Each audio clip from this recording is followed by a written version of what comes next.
안녕하세요. 성공예감 이대호입니다.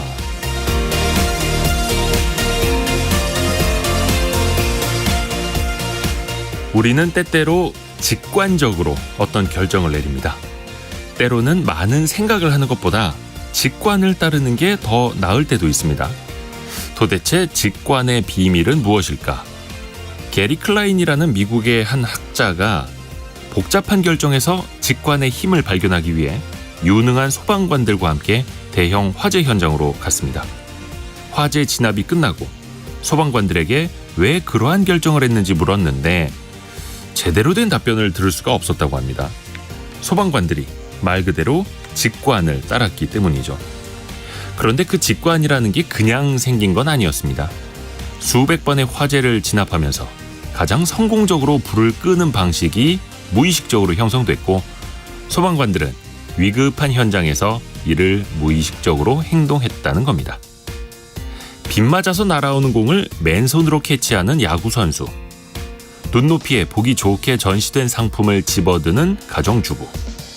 이 직관이라는 결정 방식의 밑바탕에는 저마다의 머릿속에 누적된 무의식이 있을 겁니다. 우리는 오늘도 알게 모르게 그 무의식이라는 걸 하나 둘씩 쌓아갈지도 모릅니다. 그래서 오늘, 지금 무엇을 듣고 무엇을 경험하고 어떤 말을 하는지 매 순간순간이 중요한 걸 테죠. 7월 19일 수요일 성공예감 이대호입니다. 시작합니다.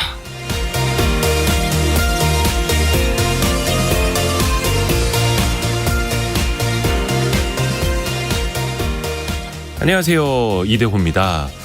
오늘의 경제상식 퀴즈, 오늘도 중요한 단어입니다. 일단 두 글자인데요. 엄청난 폭우 때문에 농산물 피해가 많이 발생했는데 러시아까지 불을 지폈습니다. 그동안에 러시아는 전쟁 중이어도 우크라이나에서 만들어지는 이것은 수출을 보장하겠다 협정을 맺었었는데 그 협정을 돌연 종료해버렸죠. 흑해 이 지역을 통한 이것의 수출기를 막아버린 겁니다. 그러자 밀, 콩, 옥수수 같은 이것들의 가격이 즉각 뛰었는데요. 글로벌 경제에 큰 영향을 주는 이것, 쌀, 보리, 현미, 참깨, 가장 기본적인 이러한 식재료를 뜻하죠. 곡식이라고 표현해도 뭐 틀린 건 아닙니다만 세계 식량 시장에서는 끝에 한 글자를 바꿔서 이렇게 부르죠. 흑해 땡땡 협정. 이 두 글자입니다. 짧은 문자 50원, 긴 문자 100원이 드는 샵 9730으로 참여해 주시면 되고요. 이번 주 내내 제가 쓴 책이죠. 제가 쓴 책을 금융시장의 생생한 그 민낯을 여러분께 알려드리는 여의도 선수들의 비밀, 저 이대호가 쓴 책을 하루에 3분씩 추첨을 통해서 여러분께 선물을 해드립니다. 말머리에 도서 신청 이렇게 보내주시면 되고요. 실시간 방송 상황은 KBS 콩 그리고 유튜브가 항상 여러분과 함께합니다. 성공예감 이대호입니다. 자주 검색하시면 성공이 가까워집니다.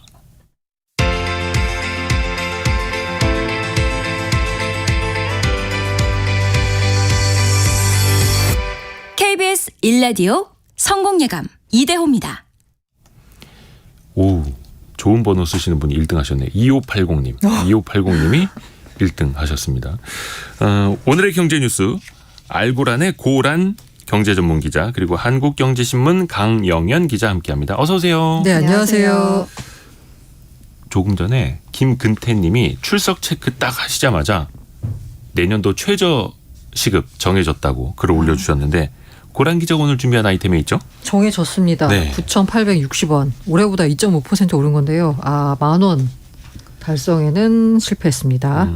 하나는 부동산 시장인데요. 5월 부동산 시장이 꿈틀대고 있습니다. 아파트 거래량 늘고 실거래가도 상승세인데 실제로 36년간 가격 흐름 봤더니 이 서울 아파트가 안전자산인 걸로 수치는 나왔습니다. 잠시 후에 자세히 들어볼게요. 강영현 기자의 아이템은요. 네, 코로나 학번들이 이전 청년들과 비교해서 대학 졸업도 그리고 취업도 빠르게 하는 것으로 나타났습니다. 청년 고용 시장 한번 점검해 보려고 하고요. 두 번째 소식은 정부가 미국계 헤지펀드죠. 엘리엇 매니지먼트에 1,300억 원이 넘는 돈을 지급하라고 했던 그 국제 투자 분쟁 판정에 대해서 취소 소송을 제기했습니다. 이것도 어떤 내용인지 잠시 후에 자세히 알아보겠습니다. 네. 자, 고란 기자가 준비한 내년도 최저 시급.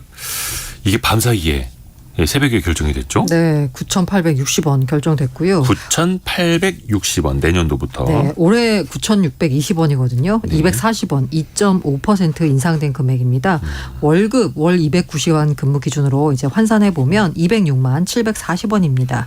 최저임금위원회가 어제 오후 3시에 제14차 전원 회의를 열었어요. 그런데 이 회의 계속 이어가가지고 네. 최저임금 위원들이 오늘 새벽까지 논의 이어갔습니다. 네. 그리고 오전 6시쯤 표결로 내년도 최저임금을 결정한 겁니다. 자, 한국노총과 민구노총 등 소속된 근로자위원들 어제 회의에서 8차 수정안으로 시급 1,580원 제시했습니다. 올해 최저임금보다 10% 높은 금액이고요. 한국경영자총협회, 경총, 중소기업 중앙회, 소상공인연합회 등 사용자위원들 8차 수정안으로 9,805원을 제시했습니다. 올해 최저임금보다 1.9% 높습니다. 예, 노동계 경영계 제시한 금액 격차요. 최초 요구안을 보면 2,590원 차이 났거든요. 근데 최종적으로는 775원 줄었는데 775원도 간극이 상당히 크잖아요. 네. 합의를 이루기에는 조금 어려웠습니다. 그래서 논의 끝에 노동계 측에서 제시한 10,000원, 경영계가 제시한 9,860원 놓고서 투표에 들어갔습니다. 9,860원이 17표, 10,000원이 8표 나오면서 내년 최저임금이 9,860원으로 결정이 된 건데요. 이 기권이 한 표입니다. 이 내년 최저임금위는 근로자위원, 사용자위원, 공익위원 각각 9명씩 총 27명으로 구성되는 거거든요. 네. 그런데 투표 결과를 보면 사실 뭐 중립적이다라고 볼 수 있는 공익위원 대부분이 사용자위원 손들어줬다라고 볼 수 있는 거죠. 그러네요. 결국 공익위원들이 경영자, 사용자 위원들의 표를 손을 들어줘서 9,860원, 올해보다 2.5% 인상된다. 9,860원. 그러면 노동계, 경영계 그리고 공익위원들이 각자 주장한 논리도 한번 되짚어 볼까요? 일단 노측은 이 사용자 위원들이 제시하는 안은 이 소상공인과 자영업자 어려움을 기준으로 이게 물가 상승률도 반영이 안 됐다. 이 사실상 삭감안이다라는 겁니다. 네. 사실 최저임금제도 도입된 이후에 이 뭐 표면적으로는 삭감된 적이 없어요. 어쨌든 명목적으로는 최저임금은 10,000원 이상이 돼야 된다. 물가 상승률이 아무래도 높기 때문이죠. 반면 사용자 측은 그간 누적된 최저임금 고율 인상과 구분 적용이 아닌 일률 적용, 그러니까 업종별로 왜 다르게 해야 된다라고 했었는데 그건 아예 논의조차 안 했잖아요. 네. 영세 중소기업과 소상공인 부담 직접적으로 가중시켰다. 국가 경제의 어려움 가중시킬 수 있다라는 입장이었고요. 그럼 공익위원들은 어떤 입장이었냐? 이 공익위원들이 막판에 이제 심의 촉진 구간이라는 걸 제시합니다. 양측의 입장차가 좁혀지지 않으면 우리가 요 정도 구간을 제시할 테니 이 사이에서 한번 논의를 해봐라라고 제시하는 구간인데요. 네. 9,820원에서 1,150원을 제시했습니다.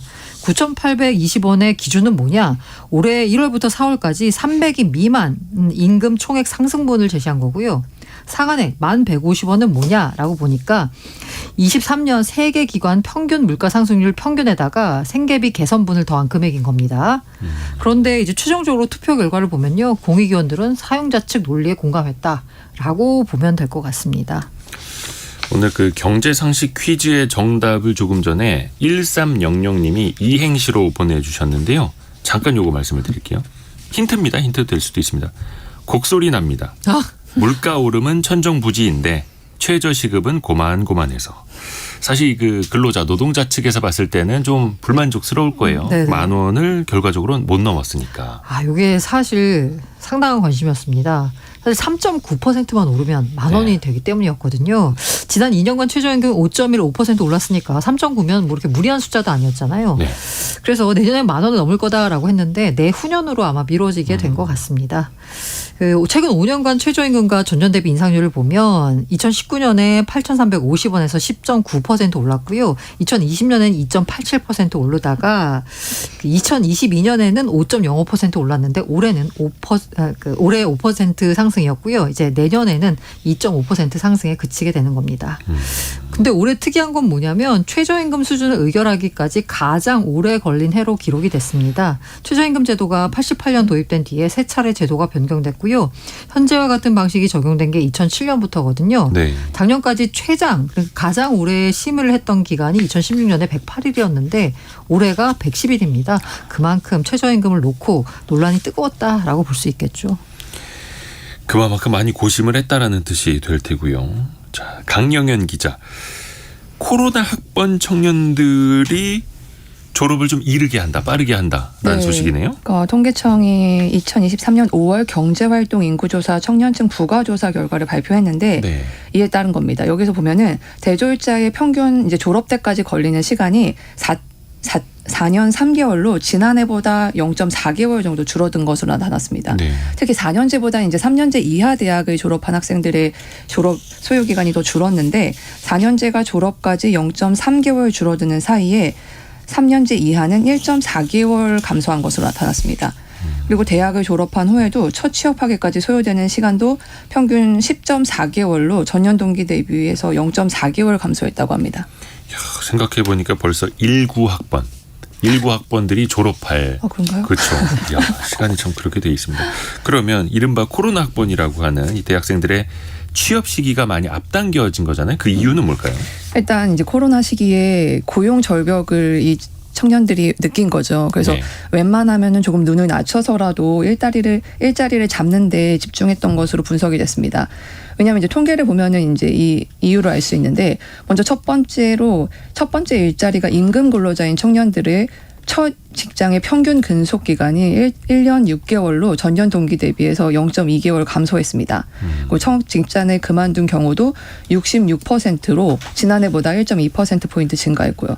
그리고 첫 직장을 그만둔 이유에 대해서는 보수나 근로시간 같이 근로 여건이 불만족스러워서라고 응답한 청년이 45%로 가장 많았는데요. 그러니까 한마디로 마음에 좀 들지 않아도 취업을 했는데 막상 취업을 해보니까 다니지 못해서 그만두는 청년들이 많이 늘어났다. 이렇게 볼 수 있을 것 같습니다. 눈높이를 낮춰서 취업한 사람은 늘었는데 근데 또 막상 취업하고 나서 보니까 역시 내 눈높이는 맞춰야겠다. 네. 이럴 수도 있고. 반면에 경제활동 참가율은 감소했다고요? 네, 15세에서 29세까지 청년층 그리고 경제활동 참가율이 50.5%를 기록했습니다. 지난해보다 1%포인트 감소한 건데요. 실업률도 5.8%로 1.4%포인트 하락했습니다. 네. 그러니까 실업률 낮아졌는데도 청년층의 경제활동 참가율이 줄어든 것이 사실 눈길을 끄는데 미취업자 중에서 가장 큰 비중을 차지하는 취업시험 준비생의 비율이 감소한 것이 큰 이유로 꼽힙니다. 네. 그러니까 구직 활동을 하는 사람 자체가 줄어들었다는 건데요. 취업시험 준비생의 비율이 지난해 4년 만에 처음 감소했는데 올해 지난해보다 0.3%포인트 감소하면서 2년 연속 감소세를 보였습니다. 또 대학원 같은 이제 상위 학교를 진학하는 그 준비하는 경우도 많이 늘어난 것을 눈길이 끌었습니다. 혹시 선호하는 직장도 달라지고 있습니까? 네, 공무원 인기 많이 떨어진다는 얘기 들으셨을 텐데요. 네. 이번 통계에서도 그게 여실히 드러났습니다. 네. 취업준비생 가운데서 지난해 일반직 공무원 준비자가 0.6%포인트 감소한 것으로 나타났습니다. 특히 남자 취업준비생 같은 경우에는 일반 기업 취업 준비를 하는 경우가 더 많은 것으로 나타났습니다. 여성은 여전히 1위가 공무원이긴 한데 감소세가 뚜렷합니다. 그 박봉 그리고 악성 민원 그리고 대기업의 복지 조건이 공무원보다 훨씬 많이 좋아지고 있잖아요. 그렇다 보니까 이제 청년층에서 공무원에 대한 인기가 시들해지고 있다 이런 분석이 나오고 있습니다. 또 동시에 고시 그리고 전문직 그리고 언론사 그리고 공영기업 준비생들의 비중도 하락하고 있는 것으로 나타났는데요. 그러니까 반면에 이제 일반 기업체에 지망하는 취업 준비자들은 지난해보다 3.5%포인트 급증한 것으로 나타났습니다. 그러니까 전문가들은 이제 공무원에 대한 선호가 공기업 등으로 옮겨가진 않고 있고 순수하게 일반 기업체에 대한 선호가 높아진 것이라고 분석하고 있습니다. 그래요. 자, 다시 고란 기자에게 갑니다. 부동산 관련 소식들 보면 요즘에 거래량은 또 회복을 하고 있고 네. 가격도 실거래가도 오르고 있다는 소식이 많이 들려요. 부동산 전문 기업이요. 국토부 실거래가 자료를 기반으로 한번 분석을 해봤습니다. 네. 5월 전국의 부동산 매매 거래량이 9만 3천여 건, 4월 전달에 비해서 9만 2천 건이었는데 1.5% 올라간 겁니다. 네. 특히 5월 달에 전국 아파트만 놓고 봐서 매매 거래량, 거래 금액을 봤더니 각각 3만 7천 건, 약 15조 원 정도 됐어요. 전월 대비해서 각각 한 10% 정도 늘어난 거고요. 전년 동월과 비교해서도 각각 22%, 60% 늘어났습니다. 전체 유형 가운데 유일한 증가 그래프를 그렸고요. 다만 5월 전국 부동산 거래량을 보자면요. 전년 동기 대비해서는 22%, 거래 금액은 23% 줄어든 상태입니다. 네. 아직 전년 동월 거래 수준을 회복하지 못했는데 아까 말씀드린 대로 아파트는 이제 늘어난 거죠. 실거래가도 상승세인데요. 아파트의 경우에는 부동산원이 발표하는 5월 아파트 실거래가 통계를 보자면 전국 기준으로 기준으로는 0.82%, 수도권은 1.2%, 서울은 1.43%나 올랐습니다.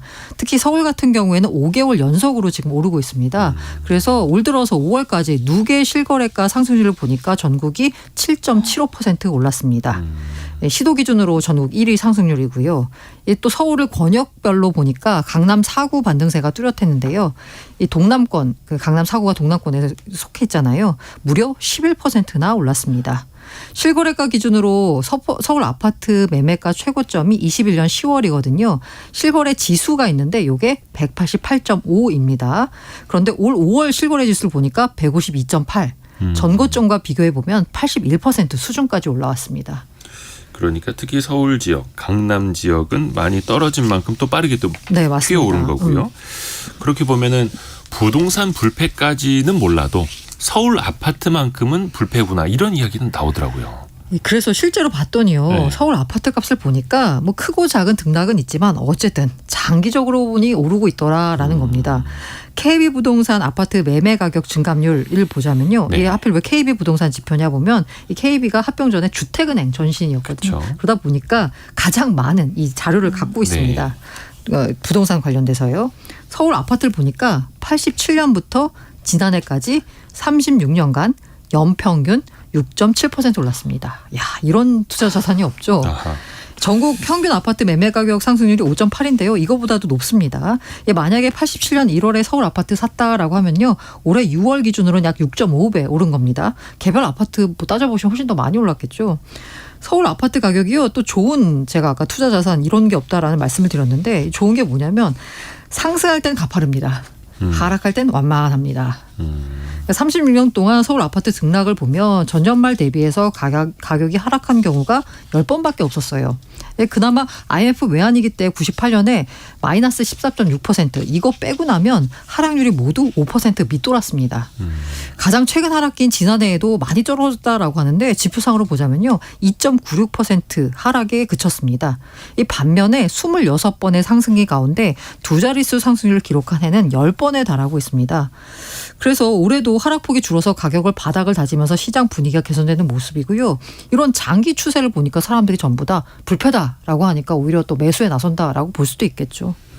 또 그런 심리는 분양시장에 또 바로 반영이 되잖아요. 지금 네. 청약 경쟁률도 올라가는 추세죠. 2분기 전국 아파트 평균 청약 경쟁률을 봤더니 11대 1이었습니다. 네. 1분기 5.1대 1이었거든요. 2배 넘은 거죠. 이 경쟁률이 두 자릿수 기록하기는 지난해 2분기 이후 1년 만인데요. 지난해 3분기만 해도 4.2대 1. 4분기에는 4대 1까지 내려왔거든요. 그 1순위, 2순위 내 청약 마감에 성공한 단지 비율도 47%입니다. 지난해 2분기에 70% 이후 가장 높은 수치를 기록하고 있습니다. 53곳 가운데 한 25곳이 순위 내에서 분양을 마감하고 있고요. 이게 청약 경쟁이 올라간다라고 하는 건 분양시장 내에 매수 심리가 살아났다라는 걸 시사하잖아요. 그래서 최근 이제 분위기를 보자면 분양가 터무니없이 비싸지만 않으면 청약 해볼 만하다라는 느낌입니다. 이 분양가가 기존 대비해서 크게 오르긴 했어요. 하지만 그 수준을 계속 유지하면서 이거 그냥 시세가 됐네라고 받아들인 수요자가 늘고 있고요. 특히나 수도권 중심으로 부동산 시장 연착륙 기대가 높아진 것도 배경이고요. 청약 규제 완화로 이 저가점자, 유주택자도 당첨 기대할 수 있게 되면서 수요층 더 넓어지고 있습니다. 그래서 제가 아까 청약 시장 평균적으로 살아났다라는 말씀을 드렸는데 이게 또 양극화입니다. 여기도.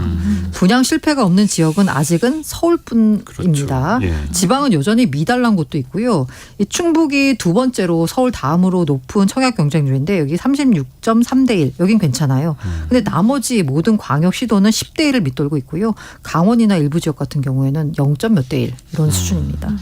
온도 차이가 되게 크네요. 네. 자, 다시 강영현 기자. 얼마 전에 그 삼성물산 제일모직 합병 관련해서 우리 정부가 엘리엇 측에 1,300억 원을 물어주라라는 투자자 국가소송 결과가 나왔었는데 우리 정부가 여기에다가 취소 그러니까 반기를 든 거죠? 네. 지난달 20일 방금 말씀하신 대로 그런 내용으로 이제 판결이 나왔고 그래서 총 법률 비용까지 더해서 한국 정부가 엘리엇에 한 1,300억 정도 줘야 된다고 판결이 나왔었잖아요. 네. 그래서 이것 때문에 우리가 진 거냐 이긴 거냐 논란도 좀 있었는데 여기에 일단 정부가 불복한다고 내용을 밝혔습니다. 네. 어떤 근거로 그러면 취소 소송까지 가는 겁니까? 일단 중재판정부가 재판 대상이 아닌데도 판정을 내렸다고 주장을 하고 있어요. 한국 정부에서는. 법무부에 따르면 이제 한미 FTA 규정상의 이 사건의 관할이 인정되려면 정부가 채택 유지한 조치일 것, 그리고 두 번째가 투자자의 투자와 관련성이 있을 것, 그리고 조치의 책임이 국가에 귀속될 것, 이런 조건을 모두 충족해야 하는데 네. 이게 인정이 안 된다는 겁니다. 그래서 먼저 중재판정부가 국민연금을 사실상의 국가기관이라면서 거기서 한 의결권 행사 책임이 정부에 귀속된다고 봤는데 정부가 채택한 조치가 아닐 뿐더러 그 책임이 한국 정부에 귀속되지도 않으므로 관할권이 인정되지도 않는다는 겁니다.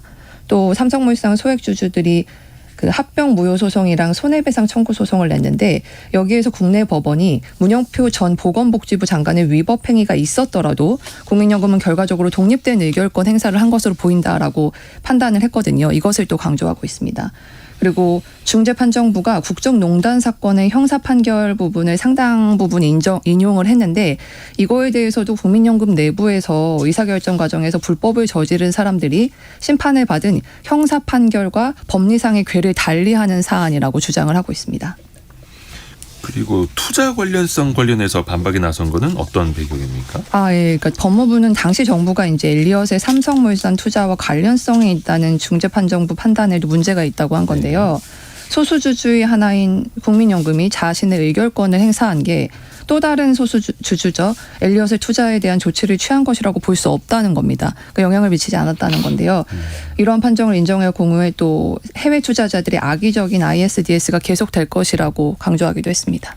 어찌됐든 간에 우리 정부 입장에서 이걸 뒤집어야 되는 건데 취소 소송에서 이걸 승소할 가능성은 어떻게들 보나요? 일단 이게 끝까지 가봐야 알겠고 네. 정부가 100% 밝혔다고 볼 수 없기 때문에 예단하기는 힘든데요. 그러니까 다른 논리가 더 있는지 모르겠어요. 그 상황을 정확히 알 수는 없는데 일단은 법무부가 언론에 공개한 취소 사유 같은 경우는 대체로 이미 중재판정부가 받아들이지 않은 주장들인 걸로 나타났습니다. 네.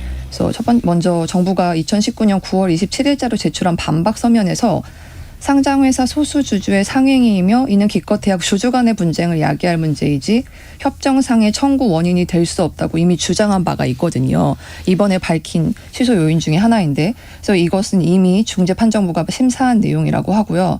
또 국민연금이 사실상 국가기관이 아니라는 점도 다시 다투겠다고 했는데 정부가 이미 법률상의 국가기관이 아닌 독립된 법인이라고 주장한 바가 있습니다. 중재판정부는 이를 인정하지 않았었고요.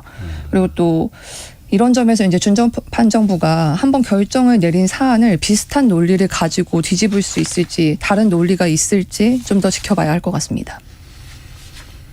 정부도 고민을 많이 했겠습니다만은 일단 그 사이에 또 취소 소송의 비용도 들어갈 테고요. 일단 승소 가능성을 좀 보고 택했겠습니다만은 국제상설중재재판소가 당시와 똑같은 논리가 아니라 뭔가 좀 새로운 논리를 가져와야 받아들여질 텐데 그것도 한번 계속해서 우리가 팔로우를 좀 해보죠. 한국경제신문의 강영현 기자 그리고 알고란의 고란 경제전문기자였습니다. 고맙습니다. 네, 감사합니다. 감사합니다.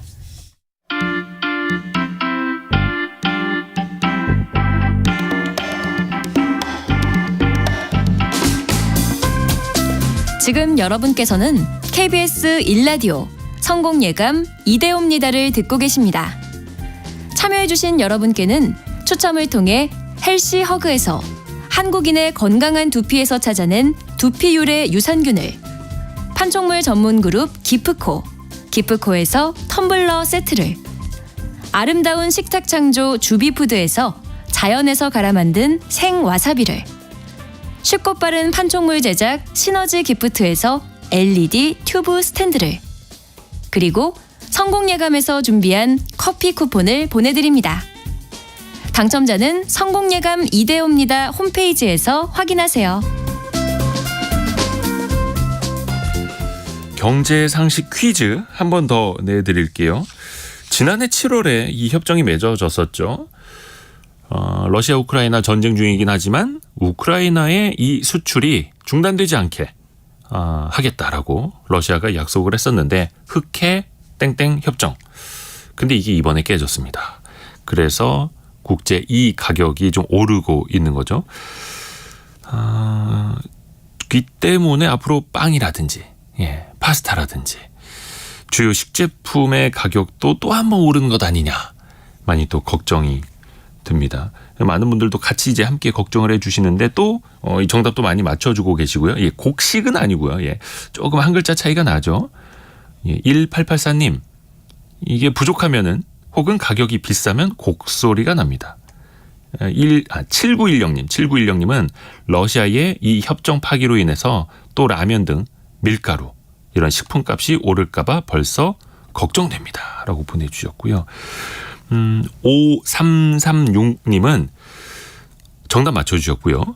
저도 하우스 작물 피해를 봤는데 지금 복구 중입니다. 하우스는 오늘 엄청 덥네요. 라고 보내주셨는데 아이고 피해도 보셨는데 또 열심히 더운데 복구 작업 하시는데도 왜 우리 이모티콘 있잖아요. 웃음 표시 이렇게 또 보내주셨네요. 힘드신데도 예, 힘내시길 바라겠습니다. 응원합니다.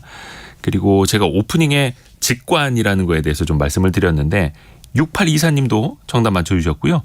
엄마들은 아이들이 엄마라고 부를 때 목소리 톤으로 원하는 게 뭔지 직관적으로 안답니다. 라고 이야기를 해주셨네요. 그렇죠. 그게 다 경험에서 쌓이는 겁니다. 직관이라는 게. 오늘 그 두 글자 경제상식 퀴즈 짧은 문자 50원 긴 문자 100원이 드는 샵 9730이나 KBS 콩으로 계속해서 보내주세요.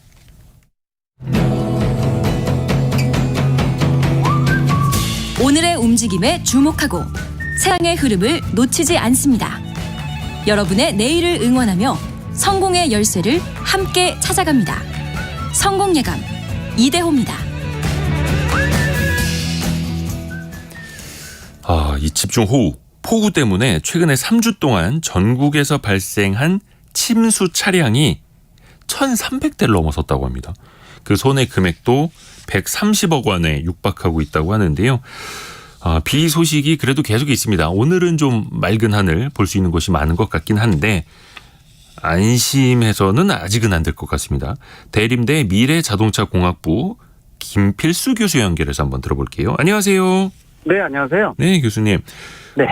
폭우 쏟아질 때 뭔가 물이 좀 많이 차오를 것 같을 때 가급적이면 차를 안 끌고 나가는 게 가장 좋은데 일단 만약에 네. 운전 중에 침수될 수 있는 그런 위기 상황을 맞았다. 혹시 그때 안전하게 운전할 수 있는 운전 방법을 먼저 좀 알려주세요. 제일 중요한 것이 요새는 이제 극한호우라고 해서 극한이라는 말 쓰기 시작을 했는데요. 네. 예전만 하더라도 그냥 일반 비가 내리게 되면 운전할 때 뭐 자동차의 속도 반으로 줄여라, 앞뒤 차의 간격 충분히 띄어라, 또 마지막 차선 달리지 말아라, 물이 기어있기 때문에요. 네. 이런 부분이었는데 요새는 물이 이제 비가 내리는 양 자체도 워낙 크기 때문에 전방이 아예 안 보입니다. 그렇게 야간 같은 경우에는 더더욱 위험하기 때문에 이렇게 비가 많이 오면은 운행을 하면 안 되거든요. 네. 그리고 비가 너무 많이 오게 되면은 안전한 이 길에다 좀 정차를 시켰다가 또 비상등 켜고 준비하고 있다가 좀 잦아들면은 그때 이제 출발하는 것도 요령입니다. 무작정 가는 것이 더 위험하다고 볼 수도 있고요. 문제는 침수가 있을 때 이걸 과연 건너가야 돼 말아야 돼 이런 판단을 굉장히 잘해야 됩니다. 특히 이제 침수도로는 요새 전기차도 그렇고 다양한 모델들이 많이 나오는데 이 침수도로를 내가 초인길이다 그러면 깊이를 전혀 알 수가 없거든요. 네. 그럴 때는 다른 차의 보를 보고 잣대를 기준 삼아서 건너가야 되는데 되도록이면 우회도를 찾는 게 가장 중요하고요. 무슨 일이 있어도 여기 건너가야 된다라고 판단할 때는 앞에 차가 있으면은 그나마 잣대가 됩니다. 내가 세단이면 앞차도 세단이면 같은 기준으로 볼 수가 있어요. 그래서 네네네. 이 앞차의 뒤에 머플러 쪽에 물이 얼마큼 올라오는지를 좀 봐야 되는데 머플러까지 물이 올라온다는 얘기는 타이어의 반 정도가 물에 잠겼다고 보시면 돼요. 네. 예, 근데 이제 머플러를 덮을 정도다라고 얘기할 때는 앞차 그러면 내가 진입을 하면 안 되고요. 혹시 내가 맨 앞에 갈 때가 문제거든요. 이때는 창문 다 열고요. 또 에어컨 같은 에너지가 분산되는 거 끄고 아하. 그다음에 이 같은 속도로 시속가 20-30km 저속으로 서서히 진입을 하는데 목 내밀고요. 내 차 앞바퀴에 물이 얼마큼 올라오는지를 봐서 반 정도까지는 괜찮은데 반이 넘어가게 되면은 시동이 꺼질 가능성이 있습니다. 네. 한번 꺼지게 되면은 다시 시동이 안 걸리면은 차를 버리거나 여러 가지 조치를 후속 조치를 취해야 되기 때문에 그래서 그 판단에 대한 부분들이 굉장히 중요하지 않나 보고 있고요. 역시 세단보다 SUV가 차고가 높기 때문에 물의 높이도 더 높아진다고 볼 수가 있습니다. 그런데 머플러가 잠기는 그 배기구가 잠길 정도가 되면은 시동이 꺼질 때를 대비해서 그때부터는 차가 아니라 운전이 아니라 생명, 탈출에 조금 맞습니다. 더 초점을 둬야겠네요. 그렇습니다. 차를 버리느냐. 예. 사실 이제 버려야 되는데 이 지나가는 물의 속도가 좀 빠르고 물이 급증하고 있다 그러면은 그거를 차에서 내리기도 어렵지만은 그래서 창문을 미리 열어놓으라는 것이 이 한 50cm 정도 물이 차게 되면은 문이 열리질 않습니다. 물의 그쵸. 압력이 워낙 세고요. 또 실질적으로 파워윈도우 같은 경우에도 이 전원이 나가는 게 아니라 모터를 통해서 창문을 내리는 것보다도 바깥에서 물의 압력이 세기 때문에 안 내려가는 경우가 많아요. 그래서 창문을 미리 열어놓으라고 말씀드리고 또 없을 경우에는 유리깨는 비상망치 같은 것들이 운전석 옆에 꼭 하나 가지고 있게 되면은 이 그 한 번 자체가 생명을 구할 수가 있다는 것도 알아두시면 좋을 것 같고 그래서 만약에 물살이 세서 네. 내리더라도 건너가기 어렵다 그러면은 제일 마지막 방법은 차 지붕으로 올라가는 방법이에요. 올라가서 위에서 119한테 구조 요청하는 것이 마지막 방법인데 그 정도까지 가게 되면은 굉장히 심각한 부분이라고 볼 수가 있어서 그 전에 미리 진입을 안 한다든지 차를 미리 버리고 물이 불어나기 전에 빨리 벗어나는 이런 요령이 굉장히 중요하다고 볼 수가 있어서 그 한순간 한순간이 굉장히 중요하다고 보고 있습니다. 그러니까 타이어 한 절반 가까이 물이 차면 그때부터는 차 젓는 것도 생각하지 말고 창문 다 미리 내려놓고 썬루프도 열어놓고 옆으로든 위로든 나갈 국리를 먼저 좀 해놔야겠네요. 맞습니다. 그리고 차의 물이 반이라는 것도 물이 잔잔할 때 기준으로 말씀드리는 거지. 네네. 만약에 물살이 높다든지 또 옆에 큰 차가 지나가게 되면은 물결이 일어나거든요. 네. 그러면 적은 차인 경우에는 물의 높이가 훨씬 더 높아지기 때문에 잔잔한 기준이라는 거. 그래서 물의 상태도 잘 보고 진입을 해야 된다고 분명히 보고 있습니다. 근데 이게 요즘에 언론에서도 많이 이야기를 해주지 않습니까? 네. 안전벨트 클립으로 유리창 구석을 깨라든지 헤드레스트. 안 깨집니다. 근데 그거를요. 네, 그걸 여쭤보려고 했는데. 실제로 왜 그러냐면 차가 전복이 된다든지 기울어지게 되면은요. 예. 유리깨는 비상망치를 강조드리는 이유가 실제로 이거 들으시는 애청자분들 같은 경우에 아마 10대면 10대가 거의 없어요. 근데 유리깨는 망치가 뒷부분에 칼날이나 가위가 붙어 있거든요. 그게 왜 그러냐면은 차가 기울어지게 되면은 안전띠가 꼬여서 풀리지 않는 경우가 굉장히 많은데 골든타임이 굉장히 줄어들거든요. 그래서 뒤에 칼날이나 가위로 안전띠를 끊어버리고 유리깨는 망치로 모서리 부위를 깨야 되는데 요새는 또 틴팅이 잘 돼 있기 때문에 잘 안 깨지거든요. 근데 뭐 예를 들어서 머리 받침대 뽑아가지고 뒤에 있는 그 날을 가지고 깰 수 있다. 이거 거의 불가능합니다. 정상적인 상태에서 해보게 되면 거의 안 되거든요. 그러니까 저도 그거 여쭤보려고 했어요. 이게 많이들 이야기는 하는데 실제 그 상황에 닥치면 그 헤드레스트로 손이 갈 거며 네. 근데 그보다는 차라리 그냥 비상용 망치를 항상 준비해 놓는 게 더 낫다라는 거죠. 왜냐하면 머리 받침대도요. 위로 날이 길기 때문에 세단 같은 경우에는 지붕에 닿아서 맞아요. 뒤로 기울여놔야 되는데 안 빠집니다. 맞아요. 그리고 차가 기울어져 있는 상태에서 몸 상태가 이 정상적인 상태가 아닌 상태에서 이 머리 받침대를 빼서 유리를 깬다. 또 틴팅도 돼 있다. 이거 불가능한 얘기이기 때문에 이거 얘기하면 안 돼요. 그래서 원래 유리깨는 망치를 항상 강조하는 이유가 꼭 트렁크 같은 데 놓지 마시고 이 도어 옆에 손으로 닿을 수 있는 데에다가 놓게 되면은 이거 또 시중에 판매되는 게 70-80% 불량이에요. 아, 그래요? 그래서 왜 그러냐면은 유리가 잘 깨지지도 않고요. 무쇠 부분이 무뎌집니다. 또는 이 망치 목이 부러지는 경우도 많기 때문에 이 제대로 사야 되는데 이거 한 1-2만 원 정도면은 이거 폐차할 때까지 또 자기 일생 동안 쓰더라도 전혀 문제가 없으니까 혹시 요거 하나씩 준비해 놓으시게 되면 안 쓰면 좋겠죠. 근데 그 한 번 자체에 쓰는 게 목숨을 구할 수 있다는 거. 이거는 물이 불어나거나 화재가 생기거나 또는 차가 충돌이 일어나서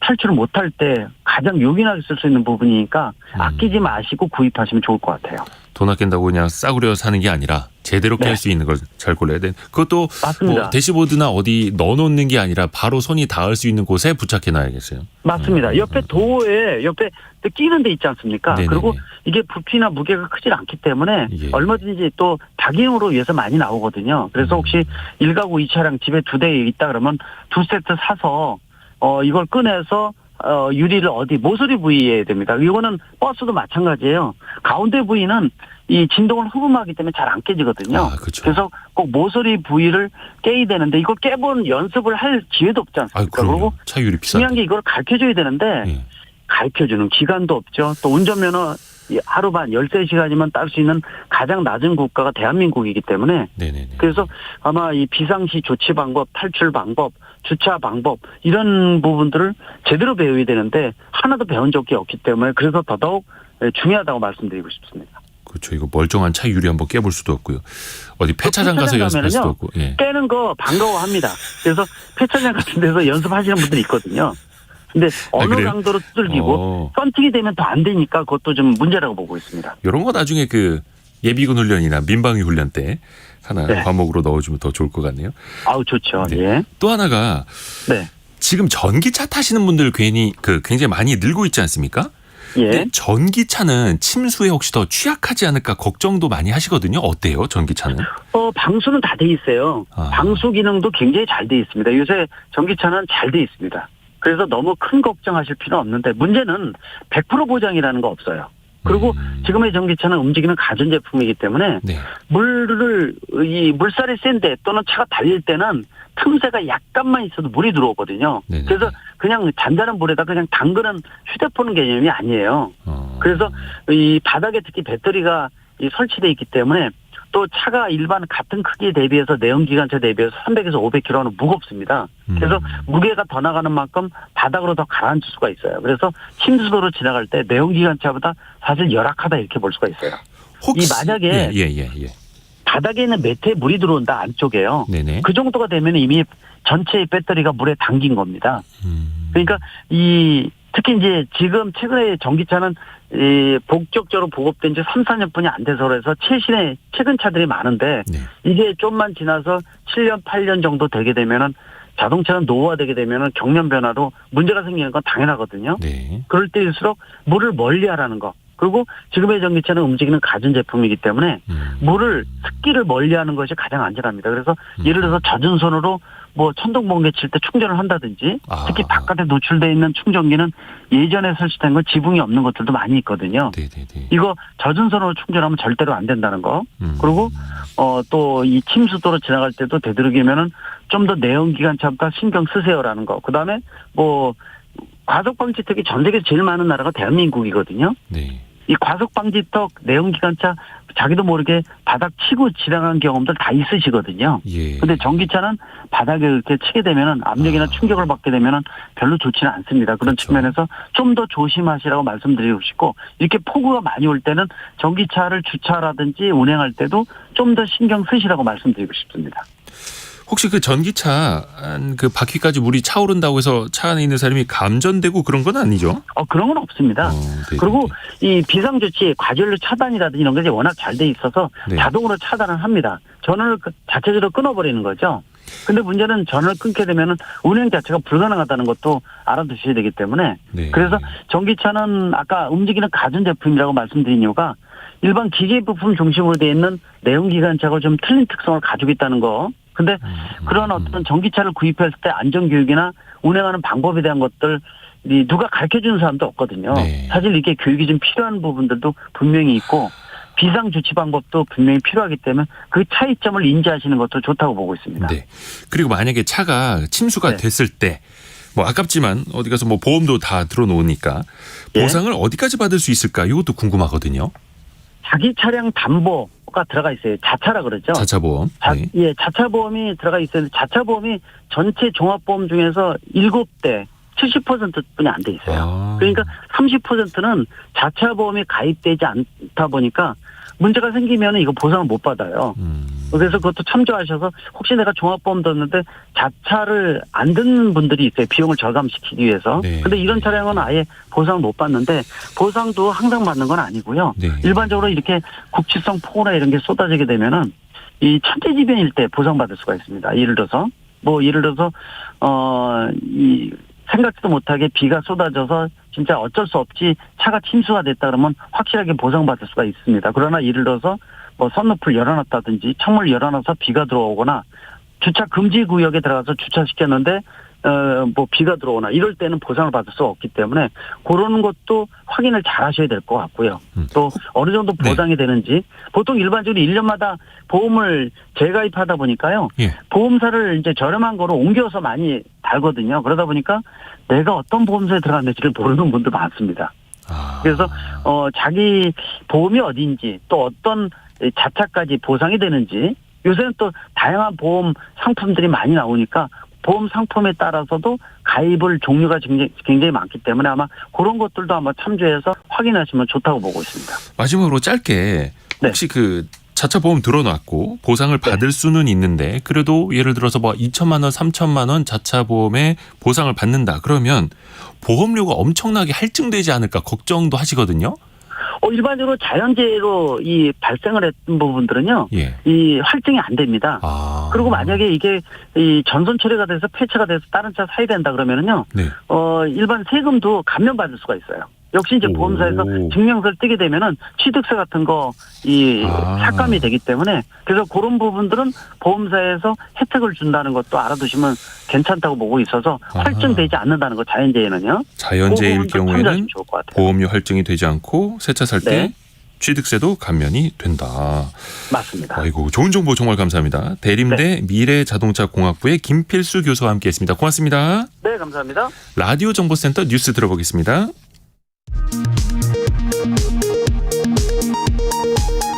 북한이 오늘 새벽 동해상으로 단거리 탄도미사일 2발을 발사했습니다. 김여정 북한 노동당 부부장이 한미 확장 억제를 비판하는 담화를 낸 지 이틀 만입니다. 중앙재난안전대책본부는 오늘 오전 6시 기준 전국에서 호우로 인해 모두 44명이 숨지고 6명이 실종됐다고 밝혔습니다. 주택 421채, 공공시설 1000여 곳, 농경지 3만 1000여 헥타르가 침수 등의 피해를 입었고 가축 69만여 마리가 폐사한 것으로 잠정 집계됐습니다. 집중호우 여파로 열차 운행이 엿새째 차질을 빚고 있습니다.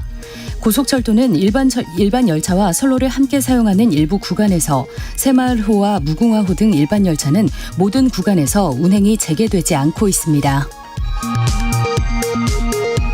내년도 최저임금은 올해보다 2.5% 240원 오른 시간당 9,860원으로 결정됐습니다.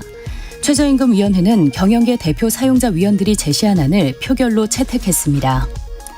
지금까지 라디오 정보센터 조진주였습니다. 좀 전에 저희가 그 차량 탈출용 유리 깨는 망치 말씀해 드렸는데 이상목님이 진짜 필요한 인터뷰네요. 와이프가 망치 사자고 했는데 꼭 사야겠어요 라고.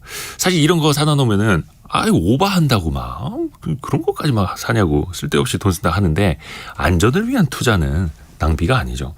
저는 그래서 어디 남의 집들이 갈 때 꼭 소화기를 선물을 합니다.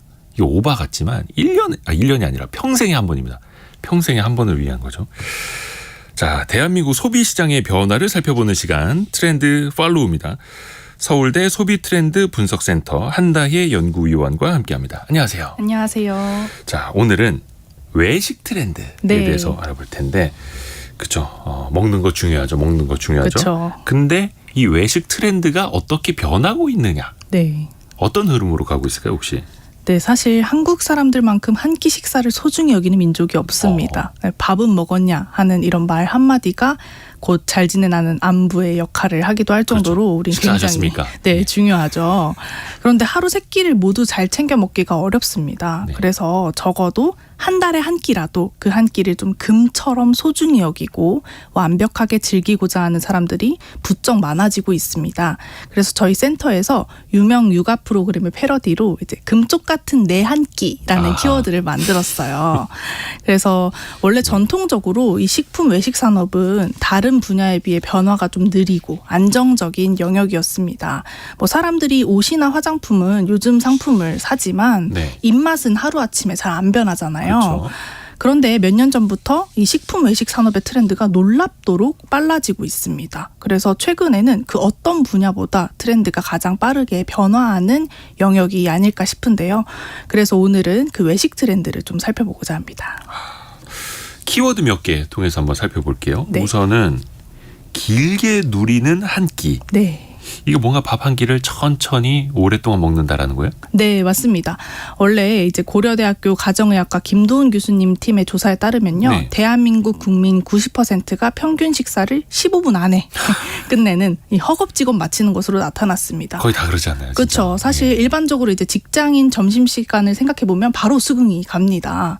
근데 우리 상차림을 공간 전개형이라고 하는데요. 식탁 위에 밥, 국, 반찬을 한꺼번에 다 내놓는 형식입니다. 한꺼번에 그렇죠. 네, 이런 식탁의 구성은 빠르게 식사를 마무리할 수밖에 없는데요. 그런데 서구형 식사는 차례대로 음식을 내는 시계열형입니다. 이런 시계열 식사는 최소 60분에서 2시간까지 소요가 되는데요. 이런 시계열형 식사가 한국에서도 좀 자주 발견되고 있는 것이 특징입니다. 뭐 파인다이닝이나 오마카세 같이 넉넉한 시간과 돈을 들이는 사람들도 많아졌고 꼭 고급 음식점이 아니더라도 집에서 식사할 때도 생각해 보시면 샐러드나 야채 같은 거 간단하게 먹고 메인 먹고 그리고 간단한 디저트까지 즐기는 네. 한 끼를 잘 즐기시는 분들이 많아지고 계세요. 또 홈술 같은 것들이 많아지면서 네. 음식과 궁합이 잘 맞는 주류를 함께 즐기는 우리나라 말로 반주, 페어링 문화들이 확산되고 있습니다.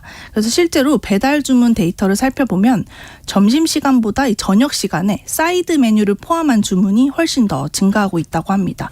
한 끼를 때운다는 이 배달 음식에서조차 나만의 정찬을 완성하려는 소비자들의 마음이 돋보입니다. 아, 그래요. 어떻게 보면 나만의 정찬. 그동안에는 고급 음식이라고 생각했던 것도 어찌 보면 대중화가 되는 거고요. 네, 맞습니다. 그렇게 가는 이유도 살펴봐야죠. 네.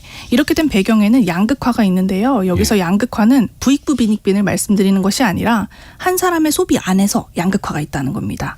우리가 평소에는 허리띠를 졸라매서 아껴 먹고 가성비 외식을 하는데 그냥 김밥 사 먹고 하다가 그렇죠. 평범한 날엔 그런데 이제 특별한 날에는 그에 맞는 한 끼를 먹고자 하는 욕구가 폭발합니다. 그래서 이걸 두 얼굴의 소비자라 해가지고 야누스 소비라고 하기도 하거든요. 아낄 땐 아끼다가도 쓸 때면 과감히 지갑을 여는 이런 것들이 요즘 소비자들의 행태라고 볼 수 있습니다. 네. 김밥 라면을 먹다가 돈 모아서 오마카세 한번 가고 그쵸. 이런 식으로. 네. 또 다른 키워드는 도전하는 한 끼예요. 네. 이게 밥을 먹는 것도 무슨 도전이 필요합니까? 그렇죠. 이제 식생활이 단순히 배만 채우는 일이 아니라 짜릿한 성취를 주는 게임으로 변신하고 있다는 의미입니다. SNS에서 이번 주에 꼭 먹어봐야 할 것, 요즘 인기 있는 가게 이런 식으로 콘텐츠가 자주 올라오는데요. 네. 미션을 깨듯이 맛집을 찾아가는 거죠. 그러니까 대표적인 예시가 요즘 젊은 세대 사이에서 굉장히 유행했던 약과입니다. 약과요? 네, 특정 한과 전문점 브랜드들이 인기가 엄청났거든요. 그래요? 근데 이 약과를 구매하기 위해서 마치 콘서트 티켓을 구하듯이 이렇게 수강 신청하듯이 구매하는 그런 약과 티켓팅, 그래서 약캐팅 이런 신조어도 생겼습니다. 그리고 요즘 또 핫한 베이글 전문점 혹시 아시나요? 그 영등포에 네, 그런 거기도 있고 뭐 여러 군데 네, 있겠죠. 신사에도 있고요. 네네네. 그런 베이글집은 근처를 지나가는 길에 우연히 들러선 절대 맛볼 수가 없어요. 네. 오랜 기다림이 무조건 필수입니다. 이 후기를 보면 네. 나도 드디어 먹었다 같은 표현들이 굉장히 많은데요. 드디어 해냈다. 그렇죠. 이 오랜 기다림 끝에 이 식당을 이용하게 되면 역설적으로 더 큰 만족감을 얻게 됩니다. 그래서 온라인 쇼핑몰에서 자사 멤버십 회원에게 예약이 어려운 인기 레스토랑의 이용 기회를 경품으로 내걸 정도로 요즘 사람들이 이제 줄 서서 기다리는 그 행위의 가치가 돈으로 환산되고 있음을 확인할 수 있습니다. 저랑은 참 거리가 먼 건데 그쵸. 저는 어디 줄 서서 먹는 거 안 좋아하고 네. SNS에 음식 올리는 거 안 좋아하는데 네. 만약에 1시간 줄 서서 내가 사 먹었다 네. 하면 무조건 사진 찍어서 공유하겠죠. 그러면. 그렇죠. 그렇죠. 도전에 성공을 한 거니까. 네. 그게 바로 도전하는 한 끼라는 의미고 네. 또 하나가 나를 표현하는 한 끼예요? 네. 밥이 나를 표현해줘요? 그렇죠. 이 2030 세대 사이에서 MBTI 인기가 굉장히 꾸준하잖아요. MBTI. 이런 성격 유형 테스트에 열광하는 이유는 내가 어떤 사람인지를 이해하고 설명하고 싶기 때문입니다. 그런데 최근에는 이게 식습관까지 확대되고 있어요. 예를 들면 소식좌 열풍 들어보셨어요? 소식으로 유명한 연예인들이 등장하면서 이제 대식좌보다 소식좌가 요즘은 또 인기고. 한 입, 두 입 먹고 다 먹었다. 그렇죠, 그렇죠. 그리고 매운맛을 얼마나 잘 먹는지 표현하는 사람들도 많아졌는데요. 매운맛에 열광하는 사람들을 이제 맵치광이라고 부르기도 합니다. 또 맵부심 부린다. 매운 음식으로 잘난 척하는 이 맵부심 부린다라는 표현도 있고요. 또 반대로 매운 음식 잘 못 먹으시는 분들은 맵찔이 이렇게 말하죠. 그리고 이제 배달앱 같은 걸 보면 일부 네. 가게에서는 매운맛의 강도를 세분화하는데 되게 재밌는 표현을 쓰시더라고요. 1단계는 습입니다. 네? 습이고요. 2단계는 습입니다. 3단계는 습하입니다. 이게 이런 메뉴판에 이렇게 식으로. 써 있는 거예요? 네네네네. 아. 그래서 소비자들이 공감할 수 있잖아요. 매울 때 한번 습하고 많이 매우면 습하한다 하는 식으로 그러니까 이렇게. 재미 요소를 더 주는 거네요. 그렇죠, 그렇죠. 그래서 이런 식당들도 많아지고 있고요. 또 이제 특정 식재료에 대한 호감, 비호감 표현도 굉장히 흔해졌습니다. 뭐 민트 초코 호불호에 따라서 민초단, 반민초단 이런 말도 쓰고요. 또 요즘 제철인 복숭아 많이들 드시는데 딱복파인지 물복파인지 이런 얘기도 많이 합니다. 딱딱한 복숭아, 물렁한 복숭아. 네, 한다혜 위원님은 어떤 파예요? 저는 물복파요. 물복, 네, 민초단이 혹은 저 민초단입니다. 민초단. 이게 사실 이걸로 사람을 가른다라고 표현을 하는 게 아니라 나의 취향, 상대의 취향을 서로 알아가는 네, 그런 재미로 더 보면 될 것 맞아요. 같습니다. 이런 외식 소비 MZ세대한테 어떤 특별한 경험으로 계속 될 수 있겠어요, 진짜. 그렇죠. 이 외식 소비가 경험의 범주로 완전히 들어갔다고 볼 수 있는데요. 명품만 오픈런하는 것이 아니라 외식 소비도 오픈런을 하고 있습니다. 네. 또 이런 트렌드를 따라가지 못하면 왠지 소외되고 뒤처진다고 느끼는 이 불안감, 포모 증후군도 하나의 이유가 될 수 있는데요. 이런 불안감은 다른 사람들이 맛집에 가니까 나도 한번 가봐야 될 것 같다 하는 생각을 하게 되는 거죠. 그래서 이 오늘 말씀드린 금쪽 같은 한 끼는 무조건 비싼 음식만을 뜻하는 것이 아니라 아하. 사람들이 어떤 음식을 먹고 오늘 하루의 수고를 보상받는 느낌을 가질 수 있다면 충분하다고 할 수 있습니다. 예를 들면 주말 저녁만은 정말 제대로 잘 챙겨 먹고자 하는 이런 보상 심리가 주된 배경이라고 할 수 있습니다. 오늘 서울대 소비트렌드 분석센터의 한다혜 연구위원과 함께 외식 소비의 트렌드가 어떻게 변하고 있는지도 살펴봤습니다. 재밌었습니다. 고맙습니다. 감사합니다. 감사합니다. 저희 집 아이들이 저를 맵찔이라고 부르는데 이것도 어떻게 보면 가정 내에서 소통의 하나 포인트, 서로를 알아가는 재미있는 요소가 되는 것 같습니다. 저희 2부에서는요. 미래생활사전 시간에 메타의 새로운 SNS 스레드를 비롯해서 실리콘밸리의 최신 이야기 재미있게 또 한번 들어보겠습니다. 잠시 뉴스 듣고 10시 5분에 돌아오겠습니다.